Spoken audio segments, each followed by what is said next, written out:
కఠినంగా వ్యవహరించండి అంటూ అధికారులకు దిశానిర్దేశం చేశారు మంత్రి నారా లోకేష్.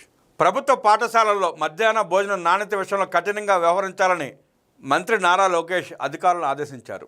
ఇరాన్ యుద్ధం కారణంగా పెట్రోలియం ఆధారిత ఉత్పత్తుల లభ్యత తగ్గడంతో స్టూడెంట్ కిట్లపై ప్రభావం ఈ సందర్భంగా అధికారులు మంత్రికి వివరించారు. విద్యార్థి మిత్ర కిట్ నాణ్యత విషయంలో పకడ్బందీ చర్యలు తీసుకుంటున్నట్లు తెలిపారు. ప్రభుత్వ పాఠశాలలో క్లిక్కర్ ఆధారిత పునశ్చరణ విధానం పట్ల తల్లిదండ్రుల సానుకూలత ఉందని ఈ సందర్భంగా అధికారులు మంత్రి దృష్టికి తీసుకొచ్చారు.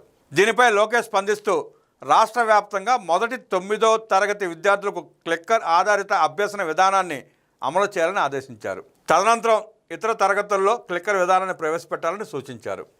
లీప్ యాప్లో విద్యార్థులకు ఉపయోగపడే పాఠ్యాంశాల వీడియోలు ఎన్ని చేశారో మంత్రి ఆరా తీశారు. మధ్యాహ్న భోజన నాణ్యత విషయంలో సోమవారం నుంచి లీప్ యాప్ ద్వారా టీచర్ పేరెంట్ ఫీడ్బ్యాక్ను సేకరిస్తున్నట్లు అధికారులు వివరించారు. మంగళవారం వరకు 6,719 పాఠశాలల నుంచి అభిప్రాయ సేకరణ చేసినట్లు తెలిపారు. ఫీడ్బ్యాక్ ప్రక్రియను ఆటోమేషన్ చేయాలని మంత్రి అధికారులు ఆదేశించారు. ఐఐటి నీట్ ర్యాంకులే లక్ష్యంగా ప్రభుత్వ జూనియర్ కళాశాలల విద్యార్థులకు ప్రత్యేక శిక్షణ ఇవ్వాలని, కార్యక్రమాలు నిర్వహించాలని మంత్రి లోకేష్ అధికారులను ఆదేశించారు. ఇంటర్మీడియట్, ఉన్నత విద్య, స్కిల్ డెవలప్మెంట్ శాఖల అధికారులతో మంత్రి లోకేష్ సమీక్షా సమావేశం నిర్వహించారు. ఈ సందర్భంగా లోకేష్ మాట్లాడుతూ ప్రతి రీజియన్ పరిధిలో 4 ఏపీ రెసిడెన్షియల్, 4 కేజీబీవీల్లో కోచింగ్ సెంటర్లు ఏర్పాటు చేసి ప్రత్యేక శిక్షణ ఇవ్వాలని ఆదేశించారు. ఇంటర్మీడియట్ స్పాట్ వాల్యుయేషన్ దాదాపు 70% పైగా పూర్తయింది. ఈ రోజు నుంచి ఇంటర్మీడియట్ అకాడమిక్ క్యాలెండర్ ప్రారంభమైంది. 6వ తేదీ నుంచి ఫస్ట్ ఇయర్ అడ్మిషన్లు ప్రారంభమవుతాయని అధికారులు తెలిపారు. ఇంటర్మీడియట్లో ఎట్టి పరిస్థితుల్లో డ్రాప్అవుట్స్ లేకుండా చర్యలు తీసుకోవాలని మంత్రి ఆదేశించారు. ప్రభుత్వ కళాశాలల విద్యార్థులకు ఉచిత టెక్స్ట్ బుక్స్ పంపిణీ 19 నాటికి పూర్తి చేస్తామని అధికారులు ఈ సందర్భంగా మంత్రికి వివరించారు. ఆంధ్ర రాష్ట్రం శాశ్వతం, అమరావతి శాశ్వతం అన్నారు మంత్రి కొల్లు రవీంద్ర. అమరావతి రాజధానిపై ఎవరు ఎన్ని కుట్రలు చేసినా ఏమీ చేయలేరని, ఆంధ్ర రాష్ట్ర ప్రయోజనాలే పరమావధిగా కూటమి ప్రభుత్వం అడుగులు వేస్తోందని మంత్రి కొల్లు రవీంద్ర స్పష్టం చేశారు. జగన్ రెడ్డి వంటి అరాచక శక్తులకు ఇకపై రాష్ట్రంలో చోటు లేదని ఘాటుగా వ్యాఖ్యానించారు మంత్రి కొల్లు రవీంద్ర. పూటకో మాట, పూటకో వేషం అంటూ మండిపడ్డారు మంత్రి నిమ్మల రామానాయుడు.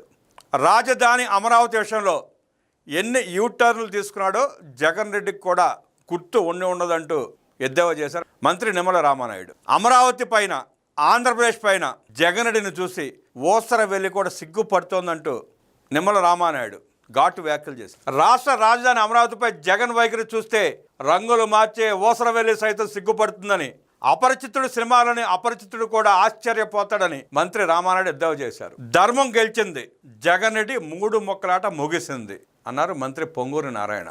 2028 ఆగస్టు నాటికి అమరావతిని పూర్తి చేస్తాం. ప్రజల ఆకాంక్షల మేరకు, ప్రజల ఆశల మేరకు అమరావతిని పూర్తి చేసి చూపిస్తామన్నారు పొంగూరు నారాయణ. లోక్సభలో అమరావతి రాజధానిని ఆమోదం పొందిన వైసీపీ నేతలు అవగాహన లేకుండా ప్లాట్లు, ఖర్చులంటూ అర్థం లేని విమర్శలు చేస్తున్నారని మండిపడ్డారు. ఇప్పటికే 70,790 ప్లాట్లు కేటాయించామని, కేవలం 650 మందికి మాత్రమే పెండింగ్లో ఉన్నాయని, డేటా తెలుసుకోకుండా మాట్లాడటం మానుకోవాలని హితవు పలికారు. తన బొమ్మ కోసం సర్వేరాళ్లపై 750 కోట్ల రూపాయలు ఖర్చు పెట్టి పాస్బుక్ల కోసం 25 కోట్ల రూపాయల ప్రజాధనాన్ని తగిలేసిన జగన్ రెడ్డి తన సొంత విలాసం కోసం రుషికొండ ప్యాలెస్ 650 కోట్ల రూపాయలతో కట్టుకున్నారని మంత్రి నారాయణ ఆరోపించారు. Amaravati 100% self sustainable project. ప్రభుత్వం దగ్గర ఉన్న 5,000 ఎకరాలు అమ్మి తీసుకున్న రుణాలు తీరుస్తామని, ప్రజలు పన్ను నుంచి ₹1 కూడా ఖర్చు చేయబోమని స్పష్టం చేశారు. 70,790 ప్లాట్లు రైతులకు కేటాయిస్తే రైతులకు ప్లాట్లు కేటాయించలేదని అబద్ధాలు వల్లి వేస్తున్న వైఎస్ఆర్ కాంగ్రెస్ పార్టీ నాయకులు ఇకనైనా వాస్తవాలు తెలుసుకుని, మీకు తెలుసుకొని మాట్లాడతారు, అది వేరే సంగతి. మీకు ఏం జరుగుతోందో, ఏం జరగబోతా ఉందో, మీ రాజకీయ భవిష్యత్తు ఏంటో, మీ పరిస్థితి ఏంటో, మీ పార్టీ పరిస్థితి ఏంటో, జగన్మోహన్ రెడ్డి ఏ జైలుకు వెళ్ళబోతున్నాడో మీకు స్పష్టంగా తెలిసిన ఆ 4 అబద్ధాలు చెప్పకపోతే మెట్టుతో జగన్ రెడ్డి ఎక్కడ కొడతాడన్న భయంతో మీరు అబద్ధాలు ఆడుతున్నారన్న సంగతి ప్రజలకు స్పష్టంగా తెలుసు. 70,790 ప్లాట్లు రైతులకు కేటాయించిన పార్లమెంట్లో అంశాన్ని ఎత్తారంటే ఆ అంశాన్ని లేవనెత్తిన వ్యక్తికి పార్లమెంట్ సభ్యుడిగా ఉండే అర్హత ఉందా అని ప్రజలు ప్రశ్నిస్తున్నారు. చీప్ లిక్కర్ తయారు చేసి ప్రజల ప్రాణాలు తీసిన ఆ దుర్మార్గుడికి ఎంపీగా ఉండే అర్హత ఉందా అని ప్రజలు నిలదీస్తున్నారు. 30,000 మందికి పైగా రైతులు అమరావతి కోసం త్యాగం చేస్తే వారికి 70,790 ప్లాట్లు కేటాయించిన తర్వాత ఇంకా సుమారుగా 650 మంది మాత్రమే ప్లాట్లు కేటాయించాల్సిన ఉంది. అవి కూడా కొన్ని చిక్కుముడుల వల్ల, కొన్ని కేసుల వల్ల పెండింగ్లో పడ్డాయి తప్ప వేరేది ఏమీ లేదు. అవి కూడా ఒకటి క్లియర్ చేసుకుంటా వారికి కూడా అప్పగించే పరిస్థితి త్వరలోనే ఉంది. ఈ వాస్తవం, ఈ ప్లాట్ల కేటాయింపులు స్థానికంగా అమరావతి రైతులకు తెలిసిన రాష్ట్ర వ్యాప్తంగా ప్రజల్లో ఒక భ్రమలు కల్పించాలని, ఒక అబద్ధాన్ని నిజం చేయాలని జగన్మోహన్ దొంగల ముఠా ప్రయత్నిస్తున్న తీరు సిగ్గుమాలిన చర్యగా వాళ్ళ ప్రజలే దుమ్మెత్తిపోస్తున్నారు. సాగు భద్రత, అధిక ఆదాయమే లక్ష్యం అన్నారు ముఖ్యమంత్రి చంద్రబాబు నాయుడు. రాష్ట్రంలో వ్యవసాయ రంగాన్ని మరింత బలోపేతం చేసేలా, రైతులకు భద్రత, అధిక ఆదాయం వచ్చేలా చర్యలు చేపట్టాలని అధికారులను ఆదేశించారు ముఖ్యమంత్రి చంద్రబాబు నాయుడు. డిమాండ్ ఉన్న పంటలను సాగు చేసేలా రైతులకు అవగాహన కల్పించాలని, ఏది లాభదాయకమో దాని గురించి వివరించి చెప్పాలని సీఎం అధికారులను ఆదేశించారు. అలాగే 365 రోజులు పంటలు పండించేలా చూడాలని, భూమిని భాగాలుగా విభజించి ఒకే రైతు వివిధ రకాల పంటలు సాగు చేసేలా ప్రోత్సహించాలన్నారు. వ్యవసాయం, అనుబంధ రంగాలపై ఆయా శాఖల ఉన్నతాధికారులతో ముఖ్యమంత్రి సమీక్ష నిర్వహించారు.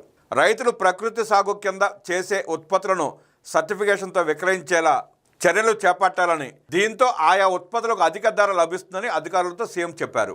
రాష్ట్రంలో గతేడాది రబీలో హెక్టార్కు యూరియా వినియోగం తగ్గడం శుభ పరిణామమని అన్నారు.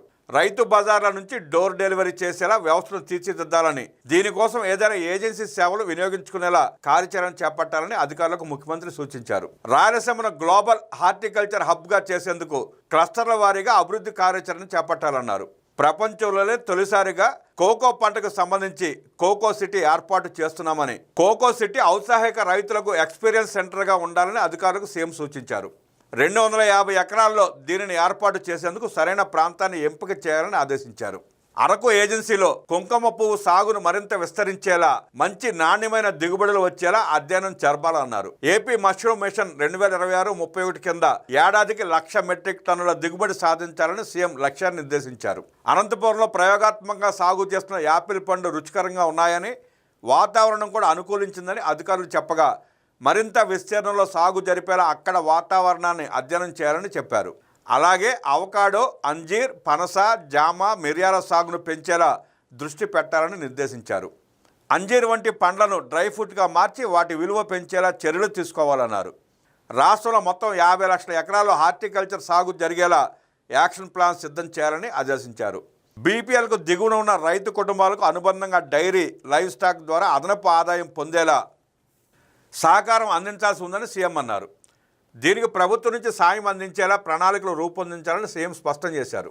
రాష్ట్రమంతా క్రాప్ సర్వే చేస్తున్నామని, సాగవుతున్న పంటలు, అక్కడ జలవనరుల వివరాలు నమోదు చేస్తున్నామని అధికారులు ముఖ్యమంత్రికి తెలియజేశారు.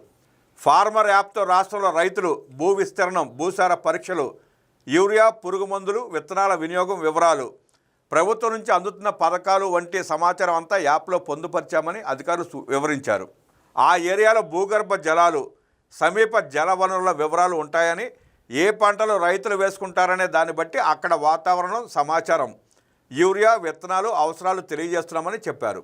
ఫార్మర్ యాప్ రిజిస్ట్రేషన్లు ఇప్పటివరకు 8 లక్షల మంది రైతులు చేసుకున్నారని అధికారులు వివరించగా, రిజిస్ట్రేషన్తో పాటు దానిని ఎంతమంది రైతులు వినియోగించి లబ్ధి పొందుతున్నారనేది ముఖ్యమని సీఎం అన్నారు. రైతన్న మీకోసం ఫేజ్ 1లో 48,73,000 కుటుంబాలకు, ఫేజ్ 2లో 46,21,000 మంది రైతు కుటుంబాలకు పంచసూత్రాలపై అవగాహన కల్పించామని అధికారులు ముఖ్యమంత్రికి చెప్పారు.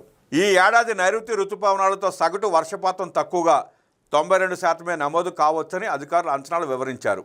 ఎల్నినో ప్రభావం రాష్ట్రంలోని వర్షాధారిత ప్రాంతాలపై తీవ్రంగా పడే అవకాశం ఉందని, ముఖ్యంగా అనంతపురం, సత్యసాయి, కడప, కర్నూలు, ప్రకాశం జిల్లాల్లో వానలు తగ్గొచ్చన్నారు. ఇది పప్పు ధాన్యాలు, నూనె గింజలు, నీటి ఆధారిత ఉద్యాన పంటలపై ప్రభావం చూపిస్తుందని అభిప్రాయపడ్డారు. ఎల్నినో నివారణ చర్యలో భాగంగా PMDS విధానాన్ని రాష్ట్రం అమలు చేస్తున్నామని అధికారులు ముఖ్యమంత్రికి వివరించారు. వర్షాలకు ముందే విత్తనాలు వేసే PMDS విధానంతో రైతులకు అధిక దిగుబడి రావడంతో పాటు ఖర్చు, ఎరువులు, నీటి వనరుల వినియోగం తగ్గుతుందన్నారు. దీంతో ఎకరాకు 5,000 రూపాయల నుంచి 7,000 రూపాయల వరకు రైతులు అదనపు ఆదాయం పొందుతారని చెప్పారు. ఈ ఏడాది 20 లక్షల ఎకరాల్లో దీనిని అమలు చేసేలా చూడాలని సీఎం సూచించారు. దీనిని VBG రామ్జీతో అనుసంధానించే అంశాన్ని పరిశీలించాలన్నారు. 2025-26లో 4,116 గ్రామ పంచాయతీల్లో 17,74,000 మంది రైతులు 9,26,000 హెక్టార్లలో ప్రకృతి సాగు చేశారని ముఖ్యమంత్రికి అధికారులు వివరించారు. అయితే 2026-27లో ప్రకృతి వ్యవసాయానికి సంబంధించి ముఖ్యమంత్రి భారీగా లక్ష్యాన్ని నిర్దేశించారు. ఈ ఏడాది మొత్తం 13,300 గ్రామ పంచాయతీలకు ప్రకృతి వ్యవసాయాన్ని విస్తరించాలని, 25 లక్షల మంది రైతులు 11 లక్షల హెక్టార్లలో సాగు చేసేలా చూడాలన్నారు. రాష్ట్రంలోని రైతు భరోసా కేంద్రాల పనితీరును, వ్యవసాయ రంగ సమాచారాన్ని పర్యవేక్షించేలా రూపొందించిన RSK intelligence hub dash board గురించి అధికారులు ముఖ్యమంత్రికి వివరించారు. ఇది ముఖ్యంగా రైతులకు సేవలను మెరుగుపరచడమే కాకుండా విత్తనాలు, ఎరువుల సరఫరా, పంటల వివరాలను, ఈ క్రాపింగ్, పంటల బీమా తదితర వివరాలను డిజిటల్గా ట్రాక్ చేయడానికి ఉపయోగపడుతుందన్నారు. రైతులు తమ ఆర్డర్లు, స్టాక్ వివరాలను లైవ్ డాష్ బోర్డులో చూసుకునే వెసులుబాటు ఉంటుందన్నారు. ఈ డాష్ బోర్డులో ఖచ్చితమైన సమాచారం రియల్ టైంలో అప్డేట్ అయ్యేలా చూడాలని సీఎం స్పష్టం చేశారు.